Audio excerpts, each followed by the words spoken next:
যে কোনো জাতের মুরগির ছানাতে বেশ কয়েকটা সমস্যা প্রায় দেখা যায়। তার মধ্যে হচ্ছে অন্যতম ঝিমানো, অর্থাৎ পাখাটা ছেড়ে দেয়। আপনারা একটু দেখেন, এই বাচ্চাটার ডানাটা কিন্তু ছেড়ে দিয়েছে। দেখেন এই বাচ্চাটা, এই ছানার পাখাটা দেখেন ছেড়ে দিয়েছে। তো এরকম কমন একটা বৈশিষ্ট্য দেখা যায় যে মুরগির ছানাগুলো ডানাগুলো ঝুলে থাকে। 2 নম্বর হচ্ছে মুরগিতে তারা মাথা নিচু করে চুপ করে এক সাইডে বা একটা কোনায় গিয়ে বসে থাকে। আরেকটা সমস্যা হচ্ছে যে মুরগির যে মলদার আছে সেখানে টয়লেটটা লেগে থাকে। তো এই কয়েকটা জিনিস যখন মুরগির ছানাগুলোতে হয় তখন মুরগির ছানার মৃত্যু হারটা বেড়ে যায়। তো দেখা যায় যে হচ্ছে বাচ্চার ডানা ঝুলে যাওয়া, পায়খানার যে মলদারটা মল লেগে থাকা, এবং বাচ্চাটা হচ্ছে কোনো একটা কোণাতে বা সাইডে গিয়ে চুপ করে বসে থাকা। এই লক্ষণগুলো কিন্তু মুরগির ছানাতে মারাত্মক লেভেলের হয়ে থাকে। তো এইটা কেন হয় সেই কারণগুলো একটু খুঁজে বের করার চেষ্টা করব। কারণ হলো যে এই সমস্যাগুলো এমন কেউ নেই যারা মুরগি পালন করেন তারা দেখেননি। সেটা সোনালি, ব্রয়লার, টাইগার, ফার্মি, দেশি মুরগি বলেন, যে কোনো জাতের মুরগি বলেন না কেন, তো মুরগির ছানাতে এই কমনলি কয়েকটা এই প্রবলেমগুলো আমাদেরকে ফেস করতে হয়। যারা স্মার্ট খামারি, যারা একটু জানাশোনা আছে, যাদের একটু নলেজ আছে, তারা কিন্তু খুব দ্রুত এটাকে রিকভারি করতে পারেন। অর্থাৎ সেই বাচ্চাগুলোকে সঠিক একটা ব্যবস্থাপনা এবং চিকিৎসার মাধ্যমে সুস্থ করে তোলে। কিন্তু আমরা অনেকেই আছি, সেই ক্ষেত্রে আমাদেরকে কি করতে হবে, কি কারণে এগুলো হচ্ছে, সেগুলো কিন্তু আমরা খুঁজে বের করতে পারি না বা আমরা জানি না। এই না জানার কারণেই আমরা কি করি যে একাধিক অ্যান্টিবায়োটিক, যত্রতত্র ওষুধ খাওয়ায় বাচ্চার বডি গ্রোথ, ওয়েট এবং হচ্ছে তার ইমিউনো যে ডিফেন্স বা রোগ প্রতিরোধ ক্ষমতা, তার যে সবশিষ্ট, সেটা কিন্তু আমরা নষ্ট করে ফেলি। শুধুমাত্র সঠিক কারণটা খুঁজে বের না করার কারণে আমরা কিন্তু সঠিক রোগটা ধরতে পারি না, ফলে আমরা সঠিক চিকিৎসাটা দিতে পারি না। শুধু চিকিৎসা দিলেই হবে না, আপনাকে কিন্তু ব্যবস্থাপনাগত বিষয়গুলো পুঙ্খানুপুঙ্খভাবে খেয়াল করতে হবে এবং সেটাকে করতে হবে। তাহলেই দেখবেন যে আপনার যে ছানাগুলো আছে তার মৃত্যু হারটা অনেকটা কমিয়ে নিয়ে আসতে পারবেন। তো সেই কারণগুলো আমরা একটা একটা করে খুঁজে বের করার চেষ্টা করব। দেখেন এখানে কিন্তু আমার মুরগি আছে হলো 200 পিস, হ্যাঁ, এবং এই মুরগির ছানাগুলো আমি কিন্তু মেশিন থেকে বের করেছিলাম। অর্থাৎ এই মুরগির ছানাগুলো এখন কিন্তু আমার ব্রিডিং পিরিয়ড চলছে। এই ছানাগুলো আমার ব্রিডিং পিরিয়ড চলছে, বয়স হচ্ছে 16 দিন। তো যেহেতু এখন তাপমাত্রা বেশি, এই জন্য কিন্তু লাইটটা আমি উপরে দিয়ে দিয়েছি, মানে লাইট নাই, বন্ধ আছে গরমের সময়। তো এইটা হচ্ছে এখানকার অবস্থা। এখানে যেহেতু 205 পিস, এখানে আমার ইনকিউবেটর একটা মেশিন আছে। এখানে প্রায় আমি 260টার মতো বাচ্চা দিয়েছিলাম, মানে ডিম দিয়েছিলাম, সেখান থেকে আমি 205টা পাই। তো সেটাই কিন্তু ব্রিডিং কিন্তু আমি এখানে করাই। আগে আমার ব্রিডিংটা হচ্ছে 14 দিন পর্যন্ত আমাদের এখানে একটা ব্রিডিং করাই গোল করে, হ্যাঁ, বুডারে। তারপরে 2 সপ্তাহ হয়ে গেলে বাচ্চাগুলোকে আমরা এখানে নিয়ে আসি, কারণ জায়গাটা একটু বড় দিতে হয়, যেহেতু তাদের চলাফেরা দরকার, খেলাধুলা করার জন্য জায়গা দরকার। এই জন্য কিন্তু এই বাচ্চাগুলোকে আমরা স্পেসটা দিয়ে থাকি। এখন মেন যেটা সমস্যার কথা বলছিলাম সেটা হচ্ছে কি, পাখা ঝুলে যাওয়া, কোনাতে গিয়ে মাথা নিচু করে চুপ করে থাকা এবং মলদারে মল লেগে থাকে। তো এই কমন সমস্যাগুলো কেন হয় সেটাকে একটু ফাইন্ড আউট করার চেষ্টা করব, সেটাকে আমরা একটু বিশ্লেষণ করব এবং এটাকে সমাধান করার চেষ্টা করব যে কি উপায়ে আমরা তাদেরকে সুস্থ রাখতে পারবো। এখন দেখেন, তার আগে একটা বিষয় একটু দেখাই। দেখেন এখানে কয়েকটা আছে, দেখেন 5টা। যেটা বলছিলাম আপনাদেরকে যে পাখা ঝুলে যাওয়া, কোনায় চুপ করে বসে থাকা, পাখাগুলো এলোমেলো, খাওয়ার রুচি নেই, চুপ করে ঝিম মেরে থাকে, চলাফেরা নেই, খেলাধুলা নেই, সব বন্ধ। আবার ওই বাচ্চাগুলোই একটা পর্যায়ে গিয়ে কিন্তু দেখেন এভাবে মারা যায়। তো কেন মারা যাচ্ছে দেখেন, আমি এই যে বললাম এখানে 5টা বাচ্চারই কিন্তু দেখেন মলদারে সমস্যা। এই দেখেন মলদারে মল লেগে আছে, 5টারই কিন্তু সেম কেস, হ্যাঁ। এটা কিন্তু দেখেন মল লেগে আছে এবং সেগুলো কিন্তু মারা গেছে। দেখেন এটা হচ্ছে আপনার এই অবস্থা। দেখেন প্রত্যেকটারই হচ্ছে মলদারে এভাবে মল লেগে থাকে। এখন এই যে মল বা পায়খানার কালারটা কেমন দেখেন, সাদা, কোনো কোনো ক্ষেত্রে একটু লালচে কালার আছে, কোনো ক্ষেত্রে এটা লালচে কালার, তবে ম্যাক্সিমাম হচ্ছে সাদা এবং হচ্ছে মাটি কালারের কিছুটা। তো এই যে মারা গেল, এখানে কিন্তু কোনটার ঘাটতি আছে সেটা একটু খুঁজি বের করি। হ্যাঁ, তো কোনটার ঘাটতি আছে এটা যদি আমরা ফাইন্ড আউট করতে পারি তাহলে আমরা বুঝবো যে আসলে বাচ্চাগুলো এই জন্য মারা গেছে। এখানে কিন্তু আমার 4টা বাল্ব, এখানে কিন্তু যে বুডারটা আছে সেখানে কিন্তু যথেষ্ট পরিমাণে তাপ কিন্তু এখানে তৈরি হয়।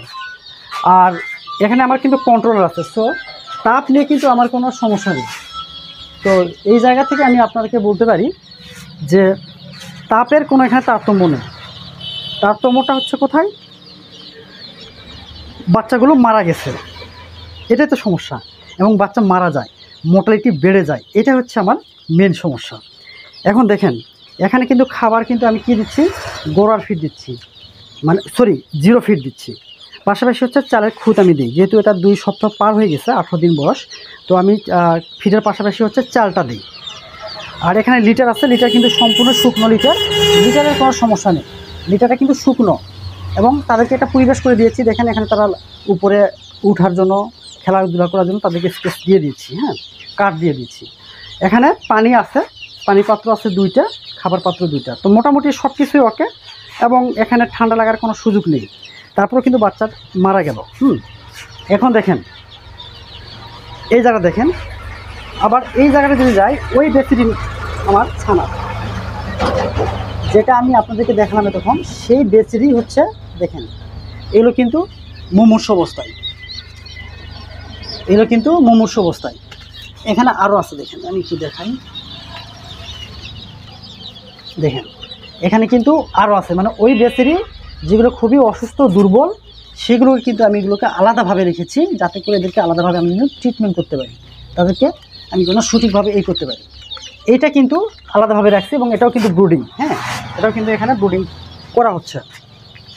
এখন সমস্যাটা আমি আমার দৃষ্টিতে, যেহেতু এটা আমি নিজেই ক্লোজলি মনিটরিং করি, দেখাশোনা করি, এখানে যে গ্যাপটা গেছে সেটা হচ্ছে কি, যখন বাচ্চাগুলো ফুটে বের হয় এই মেশিন থেকে, যখন আমি এই মেশিন থেকে বাচ্চাগুলো বের করি, বের করার পরে সঠিক যে তাপমাত্রা, প্রথম সপ্তাহে কত দিতে হয়, 35 ডিগ্রি তাপমাত্রা।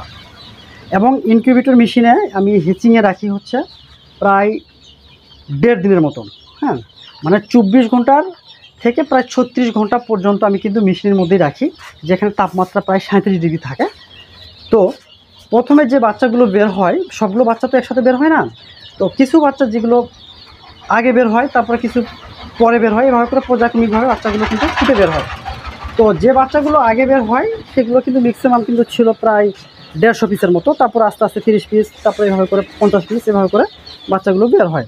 2-3 দিনের মধ্যে সবগুলো বের হয়, যতটুকু আর কি বের হওয়ার কথা।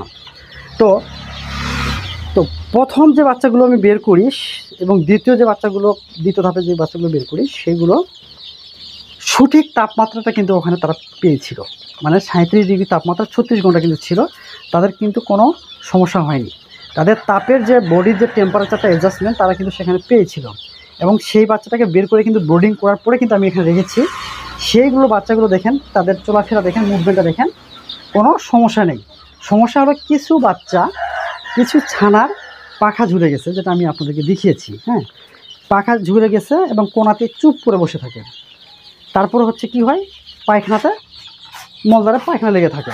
তো বেসিক্যালি এই ঘটনাটা কেন হলো, ওই যে পরে যে বাচ্চাগুলো বের হলো, ছানাগুলো বের হয়েছে, এটা কিন্তু আপনার দেশি মুরগিকে যদি আপনারা কুচে বসান সেটার ক্ষেত্রেও কিন্তু সেম প্রযোজ্য। হ্যাঁ, সব বাচ্চাগুলো একদিনে বের হয় না, তো কিছু বাচ্চা কিন্তু পর্যায়ক্রমিকভাবে বের হয়। তো মা মুরগি থেকে দেখবেন যে কিছু বাচ্চা বের হয়েছে আজকে, কখনো কেউ বের হয়েছে রাত্রে, কেউ বের হয়েছে পরের দিন, এভাবে করে উর্বর ডিম থেকে বাচ্চাগুলো বের হয়।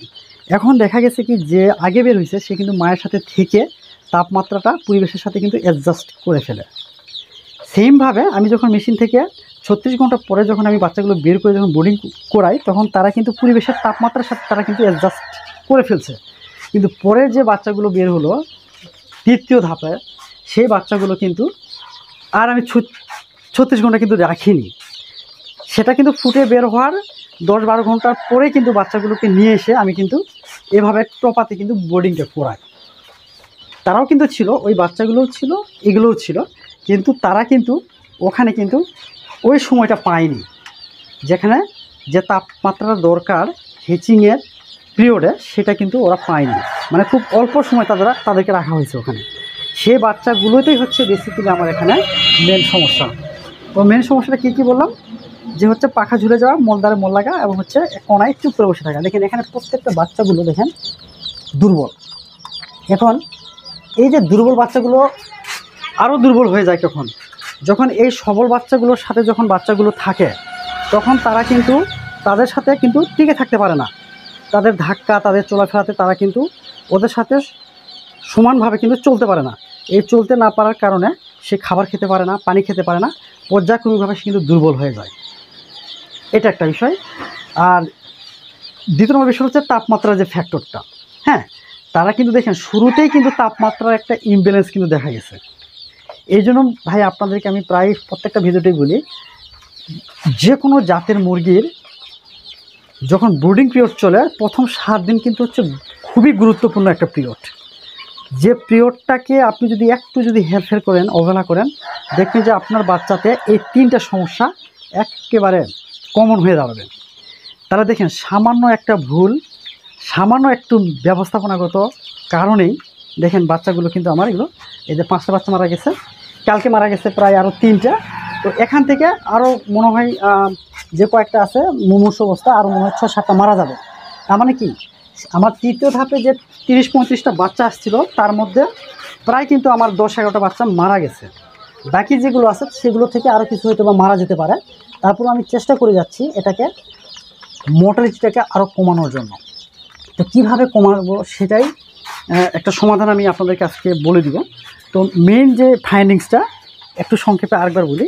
আমার মেন ফাইন্ডিংসটা ছিল যে প্রথম যখন ডিম থেকে সেই ছানাগুলো যখন বের হয়, বা মা থেকে যখন বাচ্চাগুলো মা অবস্থায় থাকা অবস্থায় যখন ছানাগুলো ডিম থেকে বের হয়, সেই সময় যখন যদি যে তাপটা দরকার, কারণ মা যখন থাকে, বাচ্চা যখন মায়ের কাছে থাকে, তখন কিন্তু সে তো তার মায়ের বডি থেকে সে টেম্পারেচারটা নিয়ে পরিবেশের সাথে সে কিন্তু খাপ খেয়ে নিতে পারে, তখন কিন্তু সমস্যা হয় না। কিন্তু সমস্যা হয় কখন, যখন আপনি বাচ্চাটা ফুটে বের হওয়ার সাথে সাথে যদি আপনি ওই টেম্পারেচারটাকে যদি কন্ট্রোল করতে না পারি বা না পারেন, তাহলে কিন্তু ওই বাচ্চাতে ঠান্ডার একটা প্রকট প্রভাব পড়ে যায়।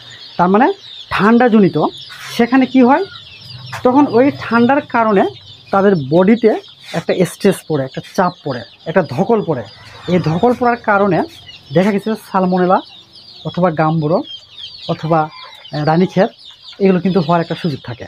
তো সবচেয়ে বেশি আপনার 1 সপ্তাহ বয়স পর্যন্ত আমাদের মুরগির ছানাগুলোতে সবচেয়ে বড় সমস্যা দেখা দেয় হচ্ছে সালমোনেলা। হ্যাঁ, যেটার প্রথম লক্ষণটাই হচ্ছে আপনার মলদারে মল লেগে থাকা, চুপ করে কোনায় বসে থাকা এবং পাখা ঝুলে থাকা। পাখা ঝুলে থাকবে এবং খাবার খাওয়া বন্ধ করে দিবে, পানি খাওয়া বন্ধ করে দিবে, এবং হচ্ছে কোনায় গিয়ে চুপ করে থাকবে। এটা প্রায় প্রত্যেকটা রোগের ক্ষেত্রেই কিন্তু এটা কমন বৈশিষ্ট্য। এবং পাতলা পায়খানা হয়, এটা কিন্তু মোরলেস সব রোগের ক্ষেত্রে কিন্তু এই সাইন সিমটমগুলো কিন্তু দেখা যায়। সেটা হচ্ছে কি, চুপ করে বসে থাকবে, খাওয়া দাওয়া বন্ধ, দেখবেন এটা একটা বিষয় হয়। আরেকটা হয় শ্বাসকষ্ট হয়। তো শ্বাসকষ্টটা মূলত হচ্ছে যে জায়গায় আপনি ব্রুডিংটা করবেন সেখানকার অ্যামোনিয়া গ্যাস, কার্বন ডাইঅক্সাইডের ঘনত্ব, এইগুলোর উপর কিন্তু আপনার শ্বাসতন্ত্রতে প্রভাব ফেলে। সেক্ষেত্রে কিন্তু আপনার ইনফেকশাস কোরাইজা বা ব্রঙ্কাইটিস এগুলো কিন্তু দেখবেন যে ছোটো বাচ্চাগুলোতে এরকম অ্যাসপারজিলোসিস বা বুডা নিউমোনিয়া এটা কিন্তু দেখা দেয়। তো যেহেতু আমার এখানে গ্যাসের কোনো সুযোগ নেই, মানে অ্যামোনিয়া গ্যাস হবে এরকম কোনো সুযোগ নেই। হ্যাঁ, অ্যামোনিয়া গ্যাস হয় কিন্তু অল্প, কিন্তু আমি সেই ব্যবস্থাপনাটা নিয়েছি যাতে করে অ্যামোনিয়া গ্যাস না হয়। সো সেখানে অ্যাসপারজিলোসিস হওয়ার কোনো সুযোগ নেই বলেই চলে।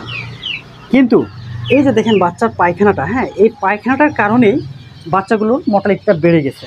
তার মানে কি, যে বাচ্চাগুলো তাপমাত্রা কম হওয়ার কারণে সে কিন্তু কি হচ্ছে, তাপমাত্রাটা কম হওয়ার কারণে তার খাওয়া দাওয়া কমে যাচ্ছে, অর্থাৎ তার শারীরিক একটা পরিবর্তন হয় তখনই যখন তার শরীরের তাপমাত্রা কমে যায়। যখন তাপমাত্রা কমে যায় তখন কিন্তু তার হজম শক্তিও কিন্তু কমে যায়। তো হজম শক্তি যখন কমে যায় তখন কিন্তু তার যে গাট হেলথ বলা হয়, হ্যাঁ, যেমন আন্তরিক বা হচ্ছে নারী ভুঁড়ির যে স্বাস্থ্যগত যে বিষয়গুলো সেগুলো কিন্তু ব্যাপক একটা প্রভাব ফেলে, তখন কিন্তু পায়খানার একটা সমস্যা দেখা দেয়। সেই সমস্যা থেকেই বাচ্চার মর্টালিটিটা বেড়ে যায়। তো সংক্ষেপে এই বিষয়টাই আসলো যে সঠিক টাইমে সঠিক তাপমাত্রা যদি আমরা নিশ্চিত করতে না পারি তাহলে এই ধরনের কমন কিছু সমস্যা আপনাকে অবশ্যই ফেস করতে হবে। আর এটার সমাধান হলো আপনার বাচ্চাটা বের হওয়ার সাথে সাথে মা যদি থাকে তাহলে মায়ের সাথে রেখে দিবেন, আর যদি কোনো বোর্ডিং সিস্টেম থাকে বা তাপ দেওয়ার কোনো সিস্টেম যদি থাকে তাহলে অবশ্যই আপনাকে কিন্তু সেই তাপমাত্রাটাই কিন্তু আপনাকে নিশ্চিত করতে হবে। তো যেহেতু আমার মেশিন থেকে বাচ্চাগুলো আমরা বের করি, তো আমার উচিত ছিল সেই বাচ্চাগুলোকে সেই তাপমাত্রায় রাখা যেখানে বাচ্চাগুলো ভালো থাকতো। অর্থাৎ ইনকিউবেটরের হিচিং যে পিরিয়ডটা সেখানে কিন্তু আমাকে মিনিমাম হলো 36 ঘন্টা রাখা উচিত ছিল, যেটা না করে আমি আগেই বের করে নিয়ে আসছি এখানে, যার কারণে এই ধরনের সমস্যাগুলো আমার মুরগিতে এই বেসে দেখা দিয়েছে। তো এই ধরনের সমস্যাগুলোর কারণে বাচ্চার মর্টালিটি কিন্তু বেড়ে যায়। যখন মর্টালিটি যখন বেড়ে যায় তখন কিন্তু তাকে কন্ট্রোল করা সোটাপ। এখন এটাকে কন্ট্রোল করতে গেলে আপনার কিছু মেজারমেন্ট নিতে হবে। সেটা কী ধরনের মেজারমেন্ট? যেগুলো অসুস্থ বাচ্চা, যেগুলো সাইজে ছোট, যারা একবারে দুর্বল, হ্যাঁ, যেগুলো চঞ্চল বাচ্চা আছে, ভালো আছে, তাদের সাথে যারা চলতে পারতেছে না, তাদের সাথে মিলতে পারতেছে না, সেই বাচ্চাগুলোকে আপনারা কিন্তু কী করবেন, এইভাবে আলাদাভাবে তাদেরকে রাখার ব্যবস্থা করবেন। এখানে লাইট থাকবে, বাল্ব থাকবে, খাবার পানি থাকবে, খাবার দেওয়ার ব্যবস্থা থাকবে, এবং বাচ্চাগুলোকে এভাবে রেখে যতটুকু কন্ট্রোল করা যায় ততটুকু আপনাকে কিন্তু চেষ্টা চালিয়ে যেতে হবে। অর্থাৎ এখান থেকে যদি কোনো বাচ্চার সমস্যা হয় বা কোনো ছানার যদি কোনো প্রবলেম হয়, সাথে সাথে সেই ছানাগুলোকে আপনারা সেপারেট করে এরকম একটা আলাদা জায়গায় আপনারা ব্রিডিং করবেন। সেখান থেকে আপনি কি করবেন, দেখা গেছে যেহেতু বাচ্চাগুলো ঠান্ডাজনিত কারণে সালমোনেলাটা, তারপর হচ্ছে আপনার অ্যাসপারজিলোসিস বা বুডা নিউমোনিয়া যাকে বলা হয়, এগুলো কিন্তু কমনলি কিন্তু দেখা যায়। এইগুলোর কারণে কিন্তু পাখা ঝুলে যায়, একদিকে চুপ করে বসে থাকে। তো এই জিনিসগুলো যখন আপনি ফাইন্ড আউট করতে পারবেন, যখন আপনি কারণটা বের করতে পারবেন যে কী কারণে আপনার বাচ্চাতে পায়খানার সমস্যা হচ্ছে, কী কারণে আপনার বাচ্চাগুলো কোনাতে বা কোনো একটা জায়গায় চুপ করে বসে আছে, কোন কারণে আপনার বাচ্চাতে পাখাগুলো ঝুলে গেছে, এই জিনিসগুলো যখন আপনি ফাইন্ড আউট করতে পারবেন, যখন আপনি খুঁজে বের করতে পারবেন, তখন কিন্তু আপনি দুইটা কাজ খুব সহজে করতে পারবেন। সেটা হচ্ছে আপনি কী ব্যবস্থা নেবেন, যেটা আমি কিন্তু আপনাদেরকে দেখিয়েছি। এই যেটা আমি এই ব্যবস্থা নিয়েছি, এখন কী চিকিৎসা আপনাকে দিতে হবে সেটা এখন আপনি খুব সহজে কিন্তু সমাধানটা করতে পারবেন। তো যেহেতু পায়খানার সমস্যা হচ্ছে, তো বাচ্চাগুলোকে আমি এখানে আমাদের ওষুধ খাওয়ানো হয়েছে প্রায় আজকে 3 দিন। তো এই বাচ্চাগুলোকে আমি দিয়েছি পিএইচ, হ্যাঁ, যেটা হচ্ছে এটা পিএইচ দিয়েছি। তারপর হচ্ছে দিয়েছি হলো আপনার সিপ্রোসিন, এই যে সিপ্রোসিন, হ্যাঁ, এটা হচ্ছে সিপ্রোসিন। আর হচ্ছে আরেকটা ছিল কি যেন, ও এনজাইম প্যাকেটটা আছে এখানে, এই যে এটা হচ্ছে এনজাইম প্যাকেট। অর্থাৎ এই বাচ্চার পায়খানা কন্ট্রোল করার জন্য, মর্টালিটিটা কমিয়ে নিয়ে আসার জন্য যে চিকিৎসাটা আমি দিয়েছি সেটি হচ্ছে কি সিপ্রোফ্লক্সাসিন, পাশাপাশি হচ্ছে পিএইচ, আর একটা হচ্ছে আপনার এনজাইম প্রোবায়োটিক্স। কারণ হজমের যদি কোনো সমস্যা থাকে, যেহেতু তাপমাত্রা কমে গেলে তার খাবার রুচি তো কমে আসবে, এটাই স্বাভাবিক। তো যাতে করে তার ডাইজেস্টিভ সিস্টেম বা হজম ক্রিয়াটা যেন সঠিকভাবে চলতে থাকে বা চলতে পারে, এই জন্য কিন্তু আমি এনজাইম এবং প্রোবায়োটিক্সে দিয়েছি, হ্যাঁ। তো তাহলে দেখেন, সঠিক কারণটা যখন আপনি নির্ণয় করতে পারবেন, ধরতে পারবেন, তখন কিন্তু আপনি সঠিক চিকিৎসা দিতে পারবেন। তাহলে দেখবেন যে আপনার মেডিসিন খরচটা কিন্তু কমে আসবে। আমি তো ইচ্ছে করলে এখানে লিভোফ্লক্সাসিন, অ্যামফ্লোর, ফ্লোরফিনিকল বা হচ্ছে সেফালোক্সিন বা হচ্ছে আরও অন্যান্য এনরোফ্লক্সাসিন এগুলো দিতে পারতাম, কিন্তু আমি এটা দিইনি আর দিব না। কারণটা কি জানেন? সঠিক কারণটা হচ্ছে এখানে সঠিক যে সমস্যাটা আমি আইডেন্টিফাই করছি, পায়খানার সমস্যা। পায়খানাটা কেন সমস্যা হয়েছে? তাপমাত্রার কারণে। তো এই দেখেন, সামান্য একটা ঘটনাকে টেম্পারেচার, সামান্য একটা ঘটনা, এই দেখেন টেম্পারেচার, সঠিক টেম্পারেচারটা ওই সময় না দেওয়ার কারণে, সামান্য ভুলের কারণে দেখেন বাচ্চাতে কিন্তু আমার এখানে মর্টালিটি আমার যেহেতু 200টা, তো মোটালিটি প্রায় 6-7% মতন। তো আশা করি এটাকে আমি অনেকটা কন্ট্রোল করে ফেলছি, এবং এখানকার যে ব্যবস্থাপনা বিষয়টা এবং চিকিৎসাগত যে বিষয়টা, সেটা কিন্তু আমি ফুললিভাবে কিন্তু এটা আমি চালিয়ে যাচ্ছি। তো যার কারণে বাচ্চাগুলো দেখেন, সব বাচ্চাগুলো কিন্তু অনেক চঞ্চল, সবল এবং সুস্থ আছে। হ্যাঁ, বাকি কয়টা যেগুলো শেষের দিকে বের হয়েছে সেগুলো শুধু সমস্যা দেখা দিয়েছে। আশা করি সেটাও আমি খুব দ্রুত রিকভারি করে ফেলবো। আর এখানে যে বাচ্চাগুলো আছে, আশা করি এগুলো কয়টা হয়তো বা মারা যেতে পারে, আর কয়টা হয়তো বা সুস্থ হয়ে যাবে আশা করি। তো সেই জায়গা থেকে আপনাদেরকে এইটুকুই আজকের এই ভিডিওতে বলার চেষ্টা করলাম, যে আপনাদের যদি কখনো এই ধরনের সমস্যা হয়, বাচ্চা ঝিমাচ্ছে, পায়খানার সমস্যা এবং হচ্ছে আপনার মোটালিটি বেড়ে যাচ্ছে, আপনারা কখনোই বোর্ডিং পিরিয়ডে হায়ার অ্যান্টিবায়োটিক দিয়ে চিকিৎসা করবেন না। কখনো হায়ার অ্যান্টিবায়োটিক দিয়ে চিকিৎসা করবেন না। চিকিৎসা পদ্ধতিটা হচ্ছে আপনাকে নর্মাল অ্যান্টিবায়োটিক দিয়ে কিন্তু আপনাকে প্রথম ট্রিটমেন্টটা করতে হবে। এখানে ভাই পায়খানার সমস্যা, তার ঠান্ডা লাগছে, হ্যাঁ, যার কারণে সে পাখাটায় ঝুলে গেছে, তাকে ভালো লাগছে না, সে কিন্তু খাবার খাচ্ছে না, পানি খাচ্ছে না, সে তো চুপ করে বসে থাকবে, এটাই তো স্বাভাবিক। সে পানি খাচ্ছে না, খাবার খাচ্ছে না, ফলে কী হচ্ছে, দুর্বল হয়ে যাবে, এটাই তো স্বাভাবিক। তো এটা মেকানিজম ভাই, এই কারণগুলো আপনাকে কিন্তু ফাইন্ড আউট করতে হবে একজন স্মার্ট খামারি হিসাবে। আপনি যখন স্মার্ট খামারি হবেন, তখন কিন্তু আপনি কিন্তু এই ধরনের কারণগুলো খুব সহজেই বের করতে পারবেন। আর যখন সহজেই বের করতে পারবেন, তখন দেখবেন যে আপনি কী ব্যবস্থা নেবেন এবং কী চিকিৎসা দেবেন, সেটা কিন্তু সুন্দরভাবে কিন্তু আপনি ম্যানেজ করতে পারবেন। দেখেন, সিম্পল একটা ট্রিটমেন্ট কি, সিপ্রোফ্লক্সাসিন, এনজাইম প্রোবায়োটিক্স এবং পিএইচ চালাচ্ছি। সকাল বিকাল করে 5 দিন খাওয়াবো। অলরেডি আমাদের 3 দিন চলে গেছে। তারপরেও এই বাচ্চাগুলো খুবই দুর্বল ছিল, যার কারণে এই বাচ্চাগুলো মারা গেছে। আর কিছু বাচ্চা যেগুলো দুর্বল, সেগুলো তো মারা যাবেই, আর কিছু বাচ্চা হয়তো বা একটু ভালো হবে।